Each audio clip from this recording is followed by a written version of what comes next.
ذکر سرکار کی ہے بڑی برکتیں، ذکر سرکار کی ہے بڑی برکتیں، مل گئی راحتیں عظمتیں رفعتیں، مل گئی راحتیں عظمتیں رفعتیں۔ میں گناہگار تھا بے عمل تھا مگر، میں گناہگار تھا بے عمل تھا مگر، مصطفیٰ نے مجھے جنتی کر دیا،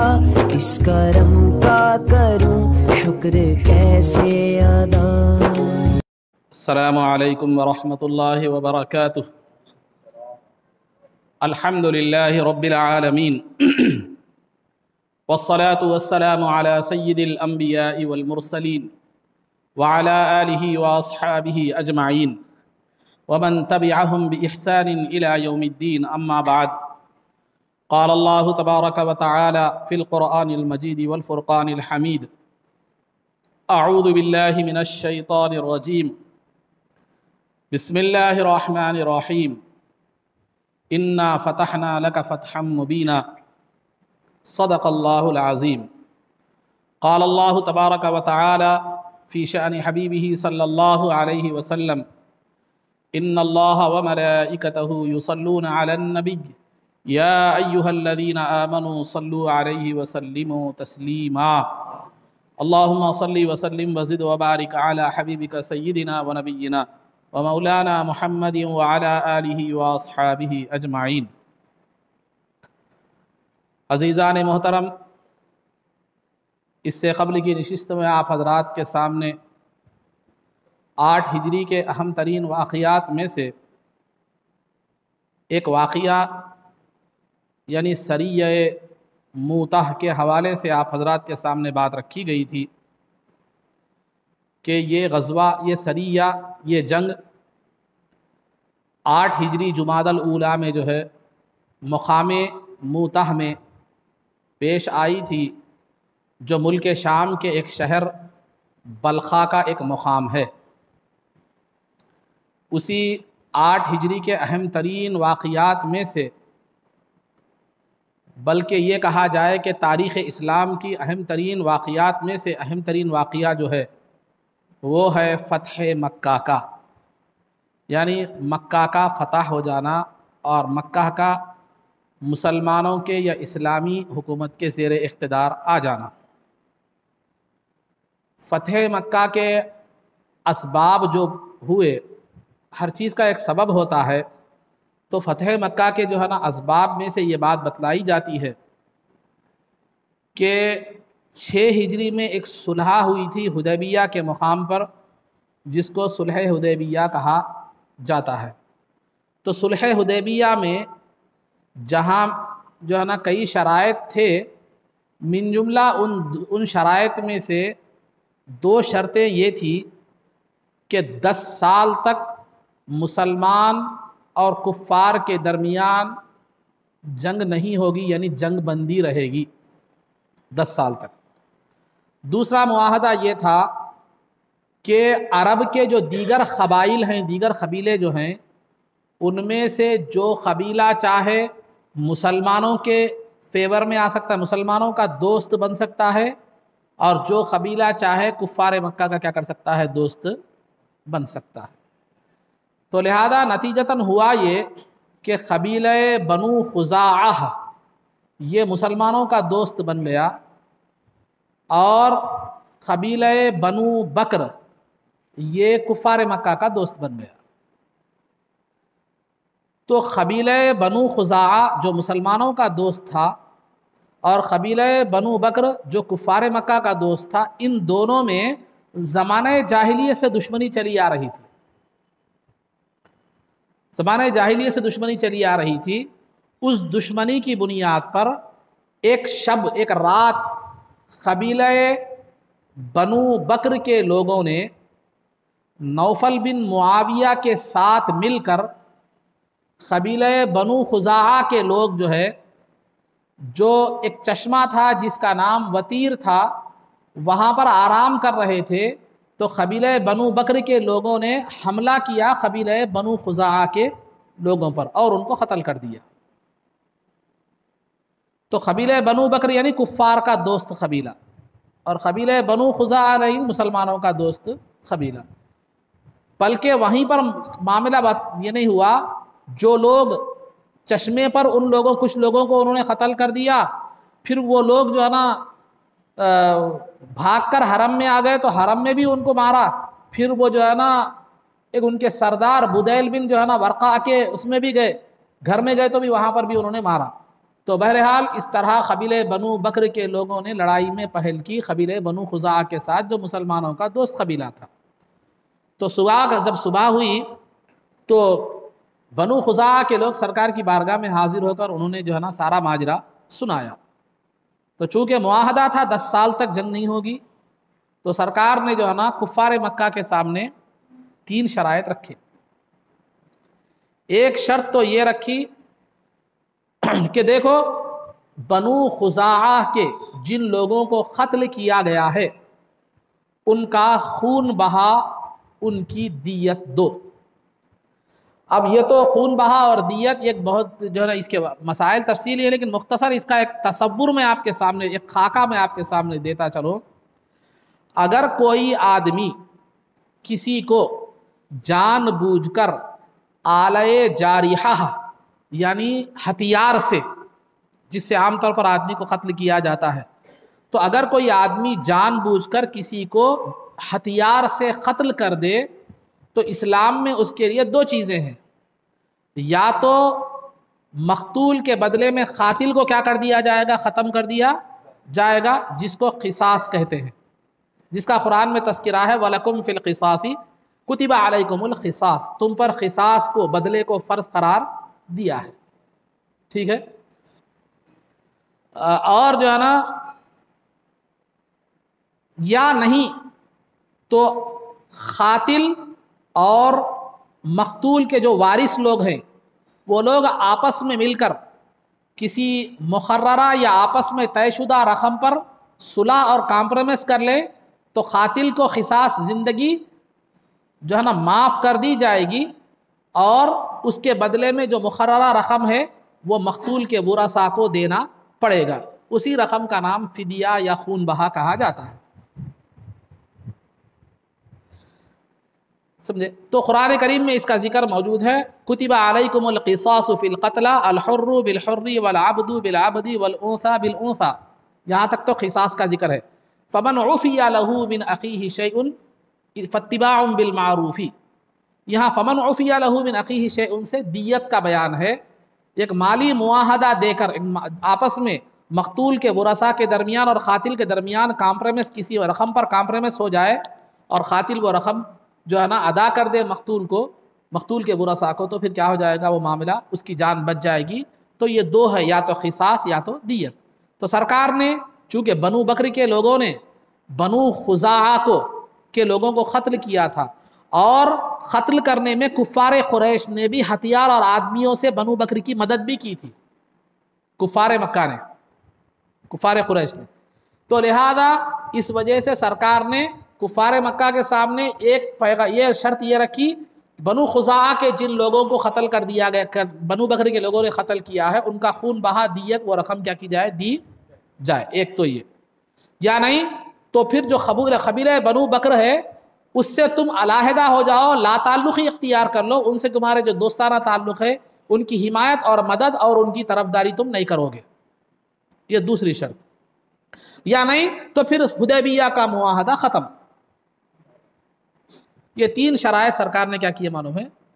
کفار مکہ کے سامنے رکھے، بڑے معقول شرائط تھے، لیکن ان بدبختوں نے جذبات میں آ کر کیا کر دیا، ان میں کے بعض لوگوں نے یہ کہہ دیا کہ جو ہے نا ہم نے سرکار کا قاصد جب یہ 3 شرائط لے کر ان کے سامنے پہنچا تو انہوں نے جو ہے نا بڑی معتبری میں جذبات میں آ کر کیا کر دیا، کہہ دیا کہ ہم نے صلح کے معاہدے کو ختم کر دیا۔ یہ معاہدے کا ختم کا اعلان سن کر جب سرکار کا قاصد جو ہے نا جب روانہ ہو گیا ان کے پاس سے، تو بعد میں ان کو ندامت ہوئی کہ ہم نے معاہدے کو ختم نہیں کرنا چاہیے تھا، معاہدہ ختم نہیں کرنا چاہیے تھا، بلکہ یہ ہمارے لیے بہتر نہیں ہوا۔ بعد میں وہ لوگ شرمندہ ہوئے، تو لہذا پھر معاہدے کی تجدید کے لیے، اس کو پھر رینیول کرنے کے لیے اس معاہدے کو دوبارہ یہ ہے نا یہ کرنے کے لیے انہوں نے کیا کیا، ابو سفیان جو اس وقت تک ایمان نہیں لائے تھے ان کو سرکار کے پاس بھیجا۔ سرکار مسجد نبوی، ابو سفیان جو ہے نا پہلے چونکہ ابو سفیان کی جو صاحبزادی تھی ام حبیبہ رضی اللہ تعالیٰ عنہ، ان کا سرکار سے نکاح ہو چکا تھا، اور وہ جو ہے نا پہلے اپنی بیٹی کے پاس گئے، چونکہ سسرال کو آئے تو بیٹی کے سسرال میں آئے ہیں تو بیٹی سے ملنے کے لیے کیا کیا، ام حبیبہ رضی اللہ تعالیٰ عنہ کے پاس گئے۔ جب وہ اپنے ام حبیبہ اپنی بیٹی کے پاس ابو سفیان پہنچے تو ام حبیبہ نے سرکار کا بستر بچھا ہوا تھا اس کو سمیٹ دیا، اس کو ہٹا دیا۔ تو ابو سفیان نے وجہ دریافت کی کہ میرے آنے پر تم نے بستر سرکار کا کیوں سمیٹ لیا؟ تو ام حبیبہ رضی اللہ تعالیٰ عنہ اپنے والد سے کہہ رہی ہے کہ تو کافر اور مشرک ہے اور شرک کی گندگی سے ملوث ہے، تو رسول پاک صلی اللہ علیہ وسلم کے بستر پر بیٹھنے کے قابل نہیں ہے۔ یہ ہے جذبہ ایمانی۔ تو لہذا تو ابو سفیان جو اس وقت ایمان نہیں لائے تو غصہ آ گیا اور کہا کہ تو شر میں داخل ہو چکی ہے، تو برائی میں داخل ہو چکی ہے، برائی کے دلدل میں تو داخل ہو چکی ہے۔ تو ام حبیبہ نے بڑا پیارا جواب دیا، کہا کہ میں برائی میں نہیں بلکہ کفر کی تاریکی سے ہدایت اسلام کی ہدایت کے نور میں داخل ہو چکی ہوں۔ اس کے بعد ابو سفیان مسجد نبوی میں سرکار کے پاس تشریف لے گئے، سرکار کے سامنے پھر معاہدے کی تجدید اور رینیول جو ہے نا کرنے کا وہ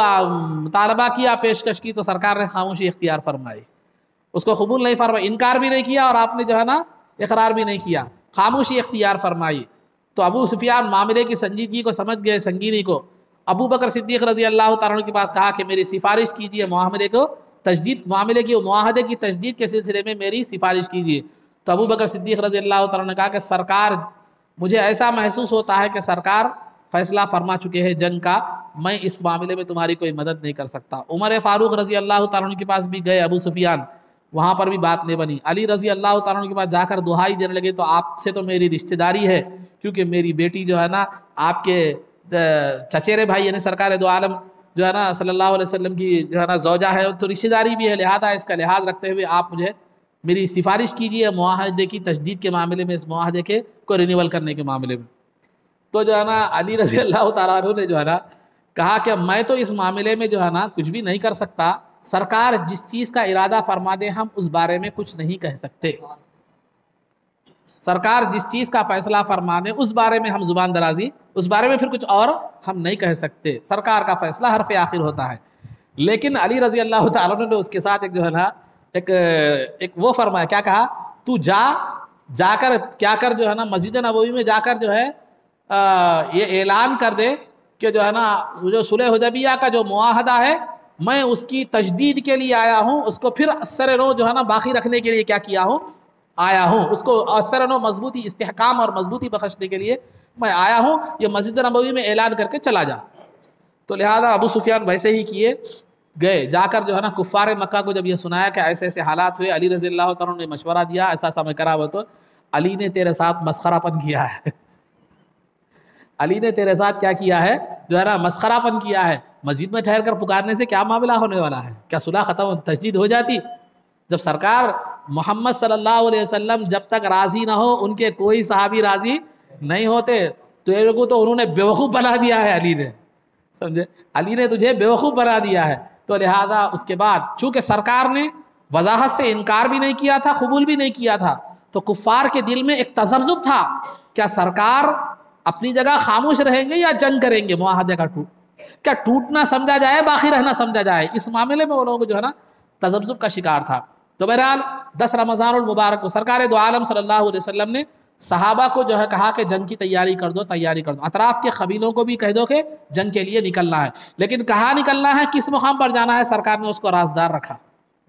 رازداری کے طور پر رکھا، یہاں تک کہ صدیق اکبر جو آپ کے رازدار تھے ان کو بھی بیان نہیں فرمایا کہ جنگ کی تیاری کرنے کا تو مسلمانوں کو بھی حکم دیا، اطراف کے قبائل کو بھی جو ہے نا حکم دیا، لیکن کہاں جانا ہے، کدھر جانا ہے، سرکار نے اس کی وضاحت نہیں فرمائی۔ تو لہذا جنگ کی تیاری ہو رہی تھی، اس دوران حاتب بن ابی بلتعہ رضی اللہ تعالیٰ جو صحابی رسول ہے، بدری صحابی ہیں، جنگ بدر میں شریک ہونے والوں میں سے، تو حاتب بن ابی بلتعہ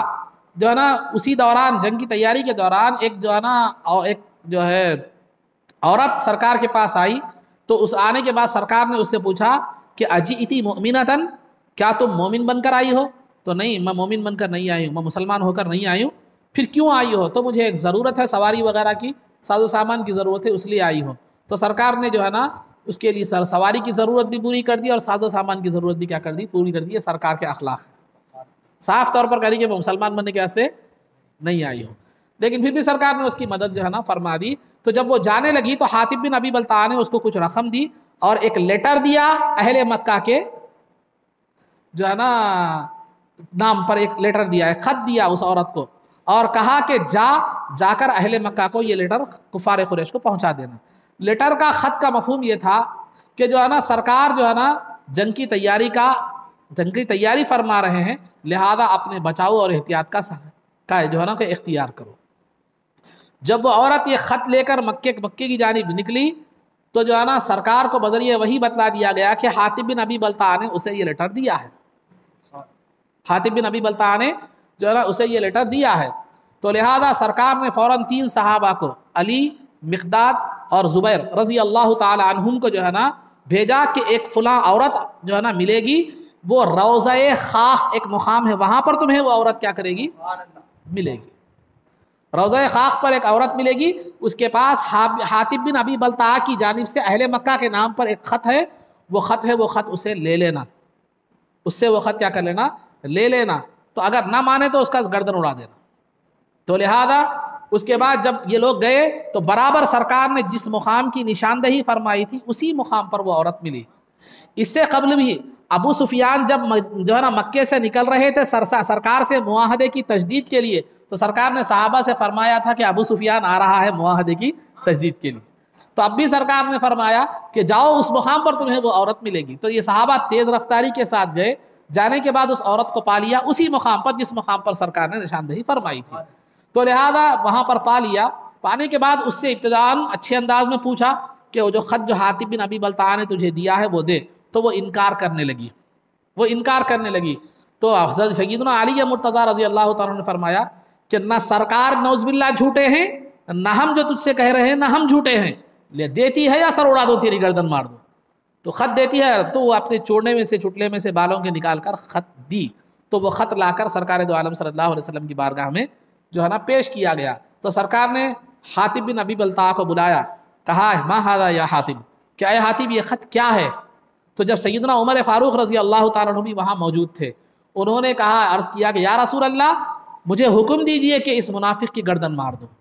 رہتا ہمارے ساتھ مسلمان بن کر ہے اور جو ہے نا دشمنان اسلام کو خط لکھتا ہے۔ تو سرکار نے کہا اے عمر کیا تمہیں نہیں معلوم کہ اللہ تعالیٰ نے بدری صحابہ سے، جنگ بدر میں شریک ہونے والے صحابہ کے تعلق سے کیا فرمایا؟ اعملوا ما شئتم قد غفرت لکم، کہ تم جو چاہو کرو میں تمہاری مغفرت میں نے فرما دی ہے۔ تو سرکار کا یہ جو نا تنبیہ فرمانا تھا عمر فاروق رضی اللہ تعالیٰ عنہ کی آنکھوں سے آنسو نکل گئے اور فرمایا اللہ و رسولہ عالم، اللہ اور اس کے رسول زیادہ جانتے ہیں۔ تو سرکار نے حاتب بن ابی بلتعہ سے وضاحت طلب کی، تم نے یہ خط کیوں لکھا؟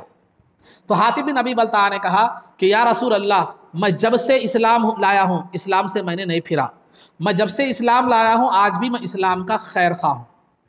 ہوں، اور مجھے اس بات کا یقین ہے کہ اللہ اور اس کے رسول نے جو فیصلہ فرما دیا ہے کائنات کی کوئی چیز اس کو رد نہیں کر سکتی، وہ فیصلہ ٹل نہیں سکتا۔ مجھے اس بات پر بھی ایمان اور جو ہے نا یقین ہے۔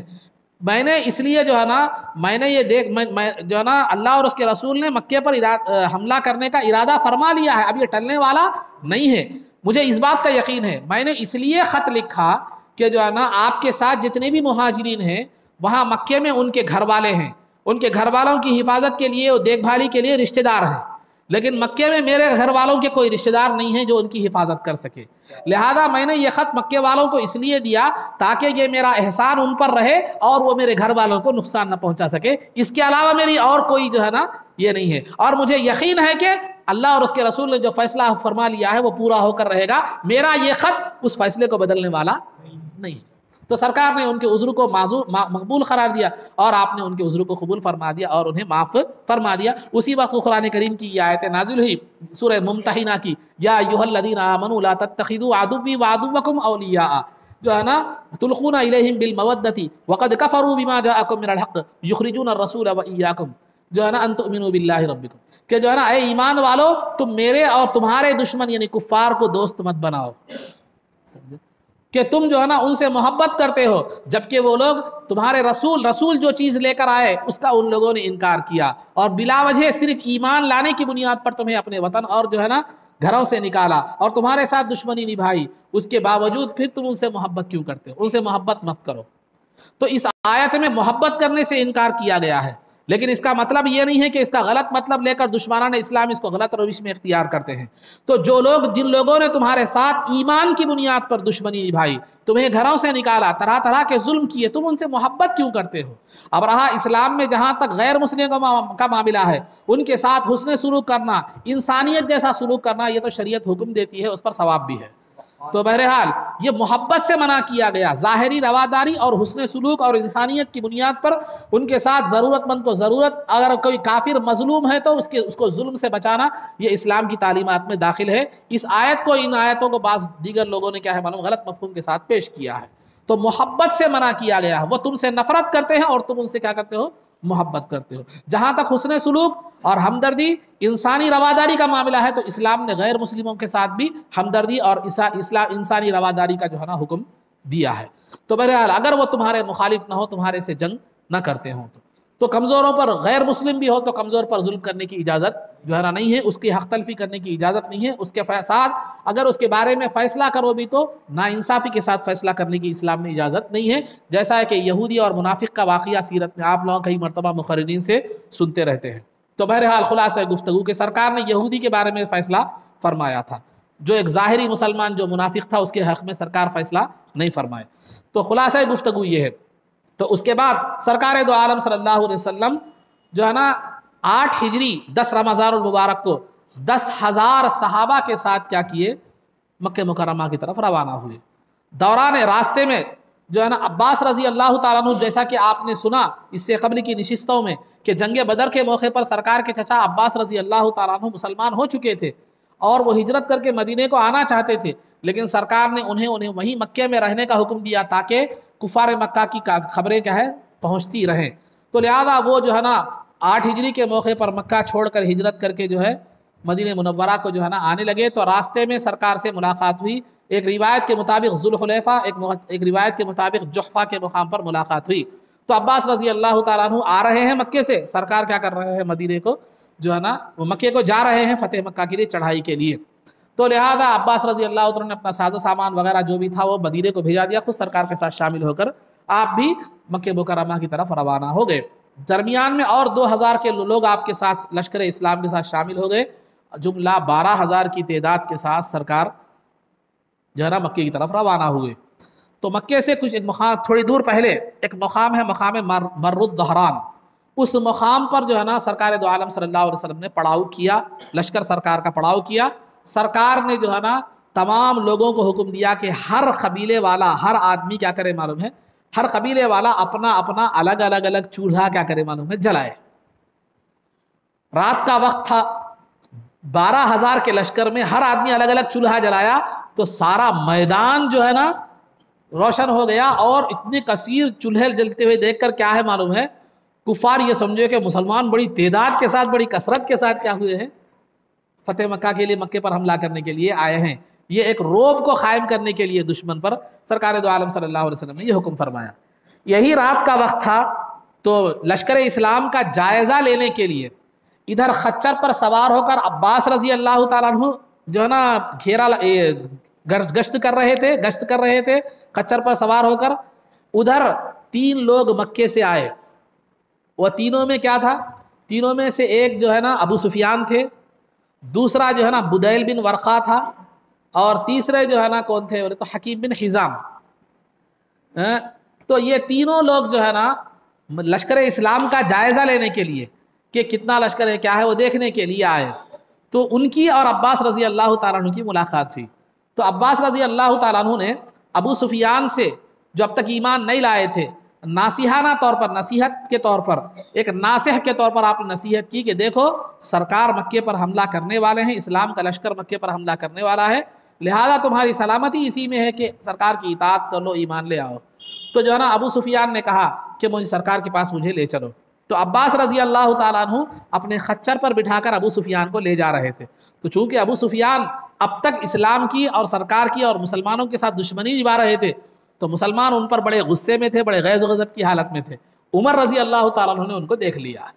تو عمر رضی اللہ تعالیٰ عنہ نے تلوار سوت لی اور کہا کہ دشمن خدا اور رسول جا رہا ہے، اب ہمارا اور ان کا امن کا معاہدہ بھی ختم ہو چکا ہے، آؤ موقع بہترین ہاتھ آ گیا ہے، اس کا کام تمام کر دیں۔ تو ابو سفیان کو جو ہے نا قتل کرنے کے لیے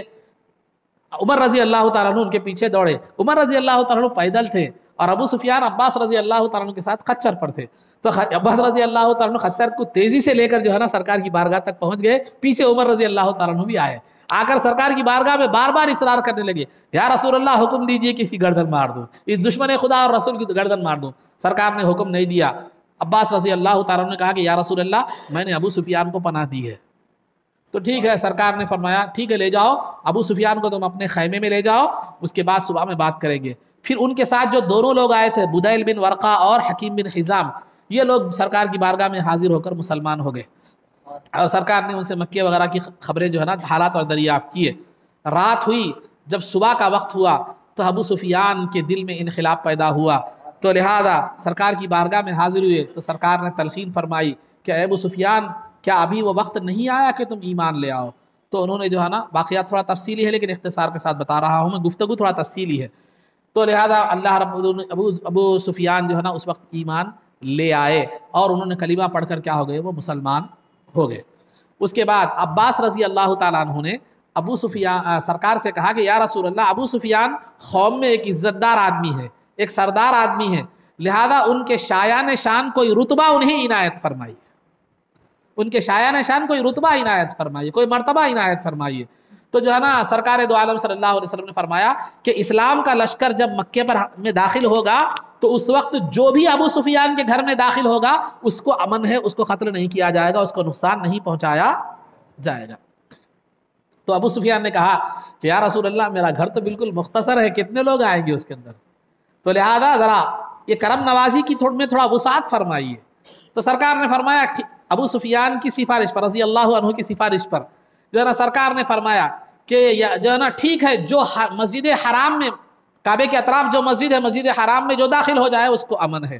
تو ابو سفیان نے کہا مسجد بھی چھوٹی ہے، لوگوں کے لیے ناکافی ہے، معاملہ آفر تھوڑا بڑھا دیجئے۔ میں آفر اس لیے بول رہا ہوں، اس کو بے ادبی پر محمول مت کیجئے، سمجھانے کے لیے بات کر رہا ہوں۔ آپ نے جو آپ کی جو کرم نوازی ہے اس کو اور تھوڑا وسیع فرما دیجئے۔ تو سرکار نے فرمایا ٹھیک ہے، جو ہتھیار ڈال دے اس کو بھی امن ہے، اور جو گھروں کے دروازے بند کر لے اس کو بھی کیا ہے معلوم ہے، امن ہے۔ تو لہذا ابو سفیان نے کہا ہاں یا رسول اللہ اب معاملہ تھوڑا وسیع ہو چکا ہے، آپ کی کرم نوازی کا دامن تھوڑا وسیع ہو چکا ہے۔ تو خوش ہو گئے۔ اس کے بعد مکے میں گئے، جا کر سب کو پکار کر کہنے لگے کہ دیکھو مسلمان حملہ کرنے والے ہیں تم پر، تم مسلمانوں کا مقابلہ نہیں کر سکتے، لہذا اگر اسلام ڈالو، سرکار کی اطاعت کرو، تم جو ہے نا تمہاری خیر خواہی اور زندگی کی سلامتی اسی میں ہے۔ سرکار نے یہ فرما دیا ہے کہ جو میرے گھر میں داخل ہو جائے وہ جو ہے نا امن میں ہے، جو مسجد حرام میں داخل ہو جائے وہ امن میں ہے، جو ہتھیار ڈال دے وہ امن میں ہے، جو اپنے گھر کا دروازہ بند کر لے وہ امن میں ہے۔ یہ آپ نے ابو سفیان نے جا کر مکے میں سب کے سامنے کیا کر دیا، جو ہے نا اعلان کر دیا۔ اس کے بعد سرکار دو عالم صلی اللہ علیہ وسلم مکہ مکرمہ میں داخل ہوئے تو 3 راستوں سے داخل ہوئے، جن کا پرانا نام کدا، کدا، کدا اس طرح نام تھے وہ، لیکن آج ممکن ہے وہ نام نہ ہو، لیکن سرکار بہرحال 3 راستوں سے داخل ہوئے۔ ایک راستے سے سرکار داخل ہوئے، ایک راستے سے خالد بن ولید رضی اللہ تعالیٰ عنہ چند صحابہ کے ساتھ داخل ہوئے، اور ایک راستے سے زبیر رضی اللہ تعالیٰ عنہ چند صحابہ کے ساتھ کیا ہوئے، جو ہے نا داخل ہوئے۔ تو داخل ہوتے وقت جو ہے نا سرکار نے ان دونوں کو، خالد بن ولید اور زبیر رضی اللہ تعالیٰ عنہ کو کہا کہ تم اپنی تلوار کبھی بھی اپنی طرف سے نہیں اٹھانا، اپنی طرف سے لڑائی کی شروعات نہیں کرنا، اگر کوئی لڑتا ہے تو مدافعات میں کیا کر سکتے ہو، پھر اس سے تم لڑ سکتے ہو۔ لہذا سرکار کے ساتھ بھی کوئی مزاحمت نہیں ہوئی، زبیر رضی اللہ تعالیٰ عنہ کے ساتھ بھی کوئی مزاحمت، کوئی لڑائی نہیں ہوئی، لیکن خالد بن ولید رضی اللہ تعالیٰ عنہ جب جس راستے سے داخل ہو رہے تھے وہاں کچھ بدماش جو ہے نا چھپ کر بیٹھے تھے، انہوں نے اچانک حملہ کر دیا، وہاں تھوڑا سا جو ہے نا جنگ ہوئی جس میں 2 مسلمان شہید ہوئے، اور ایک روایت کے مطابق 13-14 اور ایک روایت کے مطابق 23-24 کفار کیا ہو گئے، وہاں پر قتل کر دیے گئے۔ اس کے بعد جو ہے نا سرکار جب مکے میں داخل ہو رہے تھے تو سرکار کی کیفیت یہ تھی کہ سرکار کا سر مبارک جو ہے نا اس قدر جھکا ہوا تھا کہ اونٹ کی کوہان تک لگ رہا تھا۔ عاجزی و انکساری اور شکر، اللہ رب العزت کی شکر گزاری میں فتح پر سرکار کا سر اس قدر سرکار اپنا سر جھکائے ہوئے تھے کہ اونٹ کی کوہان کو لگنے کے قریب تھا سر۔ دنیا کے جب بادشاہ، یہ سرکار کا یہ نمونہ دنیا کے بادشاہوں کے لیے ہے کہ دنیا کے بادشاہ، تاریخ گواہ ہے کہ دنیا کے بادشاہ جب کسی ملک یا شہر کو فتح کر کے اس میں داخل ہوتے ہیں تو جو ہے نا ظلم و ستم اور بربریت کا بازار گرم کر دیتے ہیں، لوگوں کا جان محفوظ نہیں ہوتی، لوگوں کا مال محفوظ نہیں ہوتا، عورتوں کی عصمتیں محفوظ نہیں ہوتی۔ بغداد میں جب تاتاری داخل ہوئے تو انہوں نے سارے بغداد کو تہس نہس کر کے رکھ دیا، اور صلیبی یعنی عیسائی جب جو ہے نا ملک شام پر انہوں نے حملہ کیا تو بیت المقدس پر جب جو میں داخل ہوئے تو انہوں نے اتنی قتل و غارت گری کی کہ لوگوں کے خون گھوڑوں کے گھٹنوں تک پہنچ گئے تھے۔ لیکن یہاں سرکار دو عالم صلی اللہ علیہ وسلم مکے میں داخل ہو رہے ہیں تو حکم یہ ہے کہ سامنے والا جب تک حملہ نہ کرے تم جواب نہ دینا، اور خود عاجزی و انکساری کا پیکر بن کر مکے میں داخل ہو رہے ہیں۔ اس کے بعد آپ جو ہے نا ام ہانی بنت ابی طالب کے گھر میں گئے، تشریف لے گئے، آپ نے غسل فرمایا، 8 رکعت نماز ادا فرمائی۔ تو فتح کے موقع پر سرکار، یہ چاشت کا وقت تھا، 8 رکعت سرکار نے جو ہے نا نماز ادا جو ہے نا فرمائی۔ اس کے بعد آپ کے لیے شعب ابی طالب، سابق میں بتلایا گیا تھا کہ 3 سال تک سرکار جس گھاٹی میں مخیت تھے جو ہے نا 7 نبوی سے 10 نبوی تک، تو لہذا اس گھاٹی میں آپ کے لیے خیمہ جو ہے نا نصب کیا گیا، آپ وہاں پر بیٹھے، جہاں ام ہانی رضی اللہ تعالیٰ عنہ کے گھر سے نکل کر وہاں بیٹھے اور وہاں تشریف فرمائے۔ جب حالات پورا امن ہو گئے، کنٹرول میں آ گیا مکہ پورا، تو اس کے بعد جو ہے سرکار دو عالم صلی اللہ علیہ وسلم اپنی اونٹنی پر سوار ہو کر کعبۃ اللہ کے پاس تشریف لائے، اور کعبۃ اللہ کے اطراف تقریباً 360 بت رکھے ہوئے تھے۔ آپ چھڑی سے اشارہ فرماتے اور کہتے جاء الحق وزهق الباطل، کہ حق آ گیا اور باطل ختم ہو گیا۔ یہ کہنا تھا، چھڑی کا اشارہ کرنا تھا، بت اوندھے گرتے چلے جاتے۔ آپ نے تمام بتوں کو گرا دیا۔ اس کے بعد آپ نے اپنی سواری پر سوار ہو کر جو ہے نا کعبے کا طواف فرمایا۔ اس کے بعد عثمان بن طلحہ کے ہاتھ میں جو ہے وہ کعبۃ اللہ کی چابی تھی، تو آپ نے چابی منگا کر کعبۃ اللہ کو کھولا تو اندر تصویریں اتری ہوئی تھی، سرکار نے ان کو دھونے کا حکم دیا گیا، زمزم سے تصویریں دھوئی گئی۔ سرکار دو عالم صلی اللہ علیہ وسلم کعبۃ اللہ میں داخل ہوئے اور آپ نے نماز ادا فرمائی۔ نماز ادا فرمانے کے بعد جب کعبۃ اللہ سے جو ہے نا باہر نکلے تو کعبے کے دروازے پر جو ہے نا آپ نے ایک خطبہ دیا، جس کا مفہوم اور خلاصہ یہ ہے کہ اللہ رب العزت کا شکر ہے کہ اس نے اپنے بندے کو غلبہ اور اقتدار اور فتح نصیب فرمائی۔ اور اس کے بعد سرکار نے جو فرمایا، ناصحانہ ارشادات جو سرکار کے تھے کہ دیکھو جاہلیت کے تمام رسوم کو آج میں اپنے پیروں تلے رونتا ہوں اور ختم کرتا ہوں، سوائے جو ہے نا حاجیوں کو پانی پلانے اور کعبۃ اللہ کی دربانی اور چوکیداری کے تمام جو ہے نا رسوم کو میں ختم کر دیتا ہوں۔ یہ 2 رسوم ہمیشہ باقی جو ہے نا رہیں گے۔ اس کے بعد سرکار دو عالم صلی اللہ علیہ وسلم نے یہ بھی نصیحت فرمائی کہ دیکھو تم تمام کے تمام اولاد آدم ہو، اور آدم علیہ السلام مٹی سے پیدا کیے گئے ہیں۔ حسب و نسب کی بنیاد پر ایک دوسرے پر فخر کرنا میرے لیے، میں اس کو روا نہیں رکھتا، اس کو جائز نہیں رکھتا۔ حسب و نسب کی بنیاد پر فخر کو میں باطل قرار دیتا ہوں، اور جو ہے نا کوئی بھی اپنے حسب کی، اپنے نسب کی بنیاد پر فخر نہیں کرے گا۔ ہاں اگر کسی کو فضیلت اگر حاصل ہے تو طہارت اور تقوی کی بنیاد پر فضیلت حاصل ہے۔ سرکار نے یہ آیت کی تلاوت فرمائی، یا ایھا الناس انا خلقناکم من ذکر و انثی وجعلناکم شعوبا وقبائل لتعارفوا ان اکرمکم عند اللہ اتقاکم ان اللہ علیم خبیر، کہ اے لوگوں دیکھو اللہ نے تمہیں ایک مرد و عورت سے پیدا کیا ہے، آدم و حوا علیہ السلام سے پیدا کیا ہے، پھر تمہارے قبیلے بنائے، تمہارے خاندان بنائے۔ خاندان و قبیلے جو بنائے گئے ہیں یہ فخر کرنے کے لیے نہیں، لتعارفوا، تاکہ تم ایک دوسرے کو پہچان سکو، جان سکو کہ فلاں آدمی فلاں قبیلے کا ہے، فلاں آدمی فلاں خاندان کا ہے، فلاں بنو ہاشم سے ہے، فلاں بنو عدی سے ہے، فلاں بہرحال یہ پہچان کے لیے تمہارے قبیلے اور خاندان بنائے ہیں۔ اب رہا جو ہے نا اللہ کی بارگاہ میں بزرگی کا جو معیار ہے، ان اکرمکم عند اللہ اتقاکم، یقیناً اللہ کے پاس تم میں سب میں معزز و مکرم اگر کوئی ہے تو سب میں زیادہ متقی اور پرہیزگار شخص ہے۔ یہ خطبہ سرکار نے عنایت فرمایا۔ اس کے بعد جو ہے نا جو کفار مکہ کی بھیڑ تھی جمی ہوئی تھی، سب کی سب پورے اہل مکہ کی بھیڑ جمی ہوئی تھی، تو سرکار نے پوچھا بتاؤ تم مجھ سے کیا سلوک کی امید رکھتے ہو؟ بتاؤ دشمن خون کے پیاسے جنہوں نے راستے میں کانٹے بچھائے تھے، جنہوں نے آپ کی نماز کی حالت میں آپ پر جو ہے نا اونٹ کی اوجھڑی رکھی تھی، جنہوں نے آپ کے گلے مبارک میں چادر ڈال کر اس زور سے کھینچی تھی کہ گلا زخمی ہو گیا تھا، جنہوں نے آپ کے راستے میں کانٹے بچھائے تھے، کچرا پھینکا تھا، نعوذ باللہ جو تکلیف جو ہو سکتا تھا دل آزاری وہ کی تھی، آج وہ خون کے پیاسے سامنے کھڑے ہیں، لیکن سرکار ان سے